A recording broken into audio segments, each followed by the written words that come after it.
آپ کیا سمجھتی ہیں اس سے کسی جماعت کی سیاست متاثر ہوتی ہے؟ اور دوسرا، اب یہ جو ایک خاتون ہیں فرح گوگی صاحبہ، ان سے متعلق بات سامنے آ رہی ہے، پھر خاتون اول پہ بھی الزامات لگ رہے ہیں، توشہ خانہ کی بات بھی ہو رہی ہے۔ آپ بین الصوبائی رابطہ کی وزیر تھیں، کیا اس زمانے میں بھی 3 سال 8 ماہ جو حکومت کے اتحادی رہے، اس وقت بھی آپ نے ان کرداروں کے نام سنے یا ایسی باتیں سنی کہ یہ کچھ ہو رہا ہے؟ جی بہت شکریہ۔ ایک تو یہ ایک پارٹی اسپیسیفک اگر وہ ہے تو بہتر تو یہ ہے کہ وہ جواب دیں، بٹ ایز فار ایز کہ میں نے یہ پہلے سنا یا نہیں سنا تو نہیں جی، بالکل نہیں، کوئی ایسی کوئی بات ہم نے نہیں سنی، اور کبھی نہ میرے خیال میں اس وقت تک تو اپوزیشن بھی کبھی یہ بات نہیں اٹھائی، اور دوسری باتیں بہت کچھ کہہ دیتے تھے لیکن اس حوالے سے تو اپوزیشن کو بھی ہم نے کبھی نہیں سنا۔ تو بہرحال میں نے تو اس وقت تک تو نہیں سنی تھی جب میں حکومت میں تھی۔ یہ جو سیاسی رویہ پنپ چکا ہے،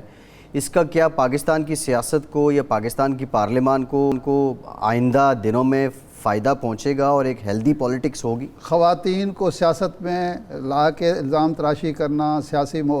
بحث کا موضوع بنانا، اس وقت جو رویے ہیں یہ بہت نقصان دے رہے ہیں، اور میں نے اپنے پہلے بھی نو کانفیڈنس سے پہلے میں نے جتنے انٹرویوز دیے اس میں نے یہی کہا تھا کہ ہم زیادہ پولرائزیشن کی طرف جائیں گے، ہم زیادہ پولیٹیکل انسٹیبلٹی کی طرف جائیں گے، اور آج یہ سب اس کی وجہ سے ہے کہ یہ نئی نئی باتیں آ رہی ہیں اور روزانہ ایک نیا اسکینڈل کوشش ہوتی ہے کہ بنا کے لے کر آئیں، اور وہ تو یہ ہم صرف اور صرف ایک فردر ڈویژن کی طرف جا رہے ہیں، ہم عوام کو ڈیوائیڈ کر رہے ہیں، اور اس وقت جو اتنا بڑا اکنامک چیلنج ہے ہمارے آگے، اور جو میجر ایشوز تھے، اگر آپ دیکھیں کہ کتنی دہشت گردی بھی بڑھتی جا رہی ہے، کہ ہمارا فوکس اس طرف سے ہٹتا جا رہا ہے اور ہم ایک پولرائزیشن کی طرف ہیں، اور یہ اس قسم کے روز واقعے نکال کے اور اس پہ ایک بحث مباحثے اور ایوری ٹاک شو میڈیا سارا ٹائم اس میں ہمارا وہ جا رہا ہے۔ اچھا یہ فرمائیے کہ جناب آصف زرداری صاحب سے اور پیپلز پارٹی سے آپ کا بڑا تعلق رہا، مرزا صاحب کا بڑا گہرا تعلق تھا، رائٹ ہینڈ مین سمجھے جاتے تھے، یہ جب عدم اعتماد ہو گئی، آپ اپوزیشن میں بیٹھ گئے، تو زرداری صاحب جو مرد مفاہمت ہیں انہوں نے آپ سے، آپ کے خاندان سے دوبارہ کوئی رابطہ کیا کہ ری یونین ہونی چاہیے، تعلقات بہتر ہونے چاہیے؟ نہیں جی، کوئی ایسا نہیں ہوا، اور دیکھیے میں آج اس جگہ پہ ہم کھڑے ہیں یا ملک اس جگہ پہ کھڑا ہوا ہے کہ انڈیویژلز کی مفاہمت یا اس کی باتیں ہی نہیں ہیں، تھے بالکل رابطے تھے، وہ ٹائم بھی تھا، لیکن اس وقت جو چیز ہے کہ اس وقت تو ملک کے مفاد میں ساری پارٹیز کو سر جوڑ کے بیٹھنا پڑے گا، اور سر جوڑ کے ملک کے مفاد میں کوئی حل نکالنے پڑیں گے، اور وہ ہے کہ جس طرح پورا جی ڈی اے کے پلیٹ فارم سے کہ ہم سب کو، کیونکہ سندھ میں ایک بڑی اپوزیشن کی پارٹی ہے، اور اگر ہم نے کیونکہ آگے بڑھنا ہے اور جو ہم چاہتے ہیں کہ فیئر ٹرانسپیرنٹ الیکشنز ہوں، اور پورے ملک کی ضرورت ہے آج وہ کہ ایک فیئر اور ٹرانسپیرنٹ الیکشن، اس کا میکنزم کے لیے بہت ضروری ہوگا کہ ساری پولیٹیکل پارٹیز ساتھ مل کے اس حل کی طرف جائیں۔ یہ فرمائیں کہ خان صاحب جو بڑی اپوزیشن پارٹی کے سربراہ ہیں، وہ وزیر اعظم کے ساتھ بیٹھنے کے لیے تیار نہیں ہیں، حکومت من مانی پر اتری ہوئی ہے، تو پھر یہ فیئر اینڈ فری الیکشن کی منزل کیسے حاصل ہوگی؟ اس کا کیا طریقہ کار ہوگا؟ کوئی تیسرا فریق آ کے ان کو بٹھائے اور کوئی مفاہمت کرائے؟ جی بالکل، کیونکہ یہی نظر آ رہا ہے کہ جتنا اس وقت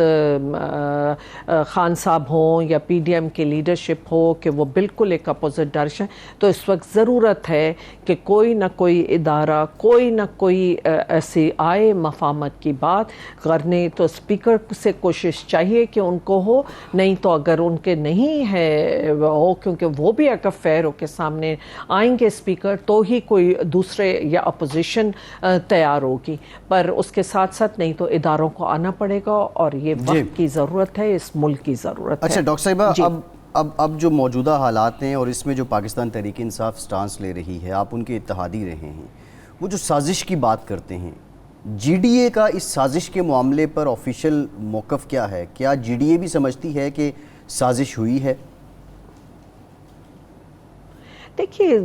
پلیز، میرا خیال ہے کہ اب بات اس سے آگے بڑھ گئی ہے، اور اب جو صورتحال آ گئی ہے وہ نو کانفیڈنس ہو گیا، ایک پولیٹیکل انسٹیبلٹی آ گئی، اکنامک چیلنجز آ گئے. تو میرا خیال یہ ہے کہ اس وقت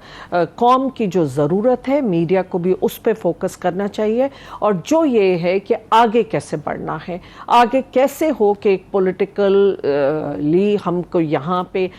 کوئی ایسا پلیٹ فارم ہو کہ جس پہ ہم سب کو ساتھ لا کے بٹھا سکیں، اور یہ ڈیسائیڈ کیا جائے کہ آگے کیسے بڑھنا ہے. کیونکہ اس پہ تو بڑی بحث ہوئی ہے، بڑی اس پہ ڈسکشن ہوئی ہے، میں خود بہت سارے انٹرویوز کر چکی ہوں. تو میرا خیال یہ ہے کہ اب اگر ہمیں یہ دیکھنا ہے کہ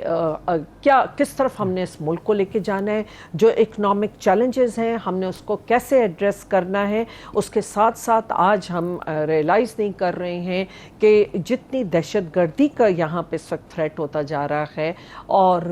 ہم روز سنتے ہیں کہ ہمارے لا انفورسمنٹ ایجنسی کے لوگ شہید ہو رہے ہیں، اور ایک اوور آل جو میں فضا دیکھ رہی ہوں کہ ہوپلیسنس، مہنگائی نے کمر توڑ دی ہے سب کی، اور ایک مایوسی مجھے نوجوانوں میں نظر آتی ہے. اور آگے جس طرف حالات جا رہے ہیں بجلی کے حوالے سے، لوڈ شیڈنگ، پیٹرول کی پرائس ہائی، کہ میں یہ لا اینڈ آرڈر کی سچویشن بھی بڑھتے ہوئے دیکھ رہی ہوں. کراچی میں اس وقت جو روزانہ احتجاج ہو رہے ہیں، اور ویسے تو پورے ملک میں ہو رہے ہیں، میں تو کہتی ہوں کہ اندرون سندھ کی آواز تو میڈیا نے خود نے گیگ کر دی ہے. وہ خود میڈیا نے بلیک آؤٹ کر دیا ہے کہ رورل سندھ میں کوئی جو حالات ہو رہے ہیں، جس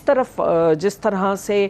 وہاں پہ ایک ظلم ہو رہا ہے اس وقت، لوکل گورنمنٹ الیکشنز ہوں یا جو بھی حالات ہیں، تو وہ تو رورل سندھ کو تو بالکل میڈیا نے اگنور کر دیا ہے، اداروں نے اگنور کر دیا ہے، جو بہت خطرناک ہے. اور آج جو ہمارا ہب ہے، بزنس ہب ہے، آج کراچی بھی جل رہا ہے. اور اگر اس طرف نہیں دھیان دیا گیا کہ ان سارے چیلنجز کو مل کے نہیں وہ کیا گیا، تو لوگوں نے آپ کے پھر اس وقت تک تو کچھ شاید قابو میں بھی ہوں، لیکن پھر یہ حالات بگڑتے چلے جائیں گے. اور آپ کے میں دہشت گردی کے چیلنجز بھی دیکھ رہی ہوں.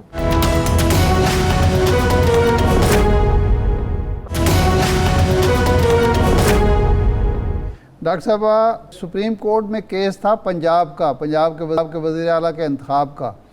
وہاں سیاستدان دونوں متحارب فریق کورٹ کے سامنے بیٹھ کے وہ ایک ضابطۂ اخلاق پہ جو ہے آمادہ ہو گئے.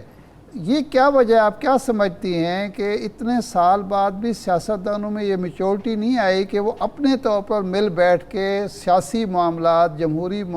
جمہوری انداز میں طے کر سکیں؟ کوئی عدالت بٹھائے، کوئی مقتدر ادارہ ان کو بٹھائے تو پھر یہ طے کرتے ہیں. تو اس کا مطلب ہے کہ ان کی اپنی صلاحیت، اپنی کیپیسٹی نہیں ہے. جی وہی بہت ہی مجھے تکلیف ہوئی ہے، اور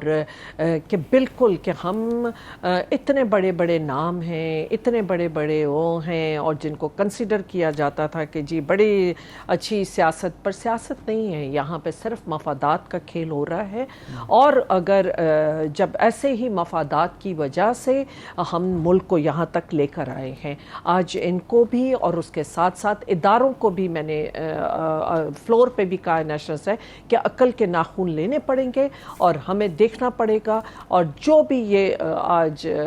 سچویشن ہے کہ کیوں بار بار اس طرح ڈی اسٹیبلائز کیا جاتا ہے، کیوں بار بار یہ صورتحال لائی جاتی ہے. میں تو بڑی پر امید ہوئی تھی جب ہم نے دیکھا تھا کہ 5 سال حکومتوں نے مکمل کیے تھے، لیکن اب جو یہ دوبارہ ہوا تو یہ ساری چیزیں میں پری ایمپٹ کر رہی تھی. لیکن اب میرا خیال ہے کہ جہاں ہم آ گئے ہیں آگے بڑھنے کے لیے بہت ضروری ہے کہ ادارے اپنا رول ادا کریں. اور بالکل یہ آپ جن سیاستدانوں پہ الزام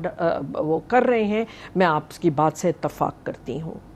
جی اچھا ڈاکٹر صاحبہ، ابھی آپ نے رورل سندھ کی بات کی اور آپ نے کراچی کی بات کی. آج پنجاب کے وزیر اعلیٰ نے 100 یونٹ تک جو لوگ بجلی استعمال کرتے ہیں ان کو بل فری کر دیا ہے، مفت بجلی دی جائے گی. سندھ میں ایک تو رورل سندھ کے کچھ مسائل اگر آپ گنوانا چاہیں تو آپ گنوا بھی دیجیے. اور آپ سمجھتی ہیں کہ سندھ حکومت کو بھی اس تناظر میں آگے آنا چاہیے، انہیں بھی کوئی پیکج دینا چاہیے. اور دوسرا، اگر صوبے اس طرح کے پیکج دیتے ہیں تو کیا آئی ایم ایف اس پہ معترض نہیں ہوگا؟ جی بالکل ہوگا، اور یہ تو بالکل آئی ایم ایف کی ڈکٹیشنز پہ چل رہے ہیں، اور آئی ایم ایف کے کہنے پہ ہی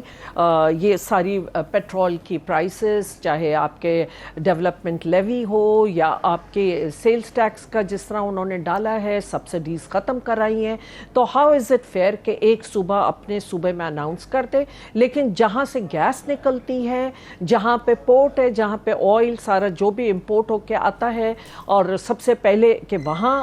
ریلیف ملنا چاہیے، وہاں ریلیف نہ ملے. کراچی کو جو سبسڈی ملتی تھی وہ سبسڈی بھی ختم کر دی ہے. اور کے ای ایس سی جو میں سمجھتی ہوں کہ بالکل ہی ایک انہوں نے فیل کیا ہے. اور آج سننے میں آ رہا تھا کہ شاید 9 روپے پر یونٹ کا کوئی انہوں نے 9 روپے 42 پیسے 9 روپے 42 پیسے.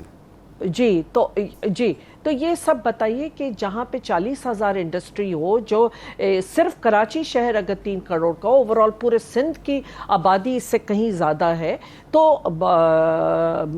صرف مسائل میں ڈوبے ہوئے ہیں. اور آج جو میں سن رہی ہوں کہ بارشیں ہوئی ہیں، تو بارشوں کے بعد تو جو آپ نے حال دیکھا ہے کہ کراچی جیسے شہر تباہ برباد ہو جاتا ہے، تو رورل سندھ تو بالکل ویسے ہی تباہ ہو چکا ہے. میں تو اسے ویسے ہی کہتی ہوں کہ موہنجو داڑو بن چکا ہے. آپ نے کہا مسائل کی لسٹ میں کون سا ایشو ایسا بتاؤں کہ جو مسائل کا ابھی تک حل نکال سکی ہو یہ حکومت 14 سالوں میں، چاہے ایجوکیشن ہو، چاہے ہیلتھ ہو، چاہے پانی کا جو لائف لائن ہے ہماری وہ ایشو ہو، اور اب اس وقت جو فلڈ ایکسپیکٹڈ ہیں وہ ہو، ایگریکلچر ہو.